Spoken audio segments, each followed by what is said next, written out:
All right, my name is Albert Bruce Easley. I'm 46 years old. I've been out of prison for a month and a week. I did 11 years and 10 months. Growing up, for me, I had a pretty good family, working class. My dad was at work all the time, but so as a young man growing up, man, a lot of self insecurities and stuff, and as I started growing into a man, I started drinking beer, going to work, and beer, alcohol. What it did for me was it took the edge off of my fears. It gave me to where it gave me a false sense of security, and so it allowed me to act. It allowed me to be the person I couldn't be, So as time came on, as my addiction, because sooner or later I became addicted to more things besides drinking, and just like then came weed, then came coke, then came pills, and everything, so on, like a just tumbling down like a ball. So I went to prison, did a little bit of time, maybe about a year, got out, stayed out a little while, drinking, using drugs, partying, every time drink, you know what I'm saying?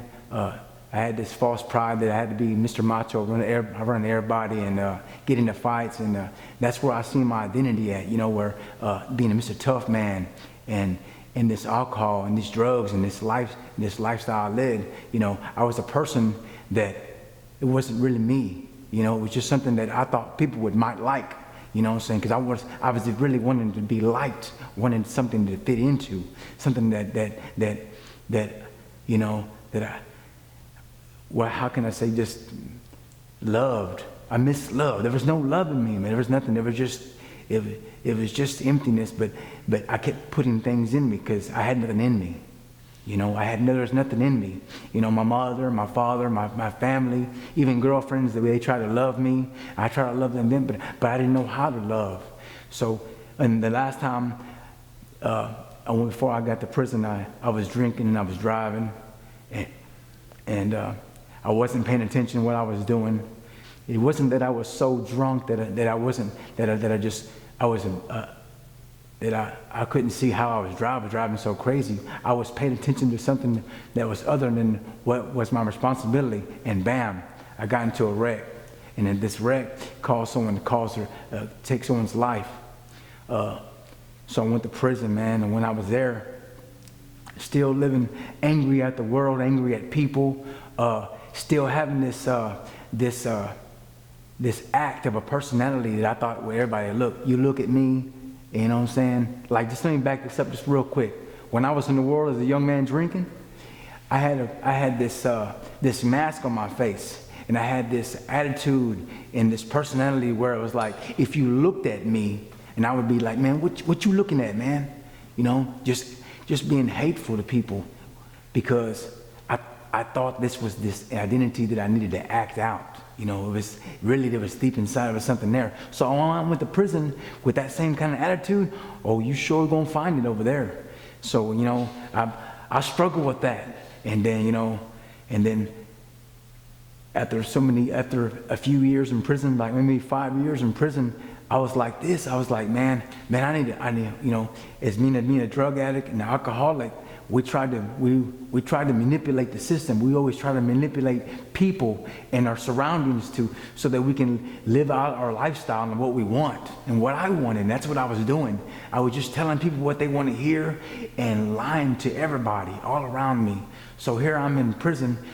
I then got a handful of set-offs, 1 year set-off, 1 year set-off, and I'm trying to get out of prison. So what do? I go to AA meetings to get this paper signed, so that way I can show this paperwork to the parole board and manipulate my system back out of the prison. But God had another plan for me. When I was in there, they had men that were in AA, and they would speak about themselves and their lives, and what they would say about an alcoholic was that we think about drinking when you're going home from work. When you're at work, you may not drink, but when you come home, you're thinking about getting you a couple of cold beers, and that's what I did. I'll be thinking about drinking, and so that's what led me to this wreck that I got into and killed somebody. And everything this man said, as he was sitting there saying his testimony or sharing his thoughts and his heart with me, it resonated with me and it registered something, and we had a connection with community. He communicated something to me, and he opened himself up, and then that's when the change started happening. That's happened in 2014. So from 2007 to 2014, there was nothing there, but God was there for me. He never left me. Now, at the end of this, I get a program in 2016. I get voted in. In 2017, I get sent to the Carol Vance unit. My program started on 2018. My life changed then.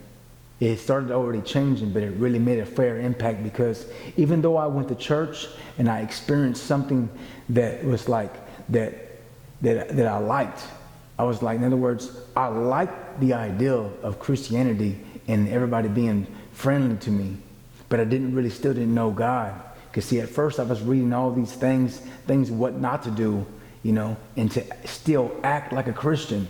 But there was nothing really inside me deep down. When people would make me mad, I would still get into a fit of cussing them out or something like that, and I would ask myself, God, I thought I gave myself. I thought I said the prayer, the sinner's prayer, and gave my heart to you, but there was no real change. And then until I started praying and really asking God to change me and change my heart, because I know there's nothing in me. And when I got to the Carol Vance unit, and I started hearing all these other preachers preach and other people, I started learning that it was all about a relationship with the Creator. Just like I have a relationship with my mother and my father, I have to interact with Him. And the only way I can do that is to read His Word and find out who that is.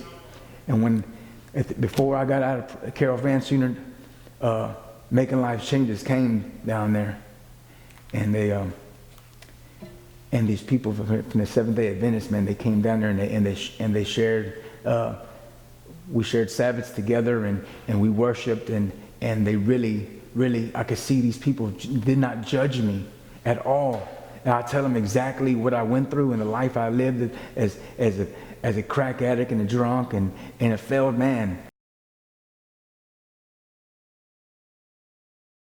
I never had them, and they just smiled at me and just loved me.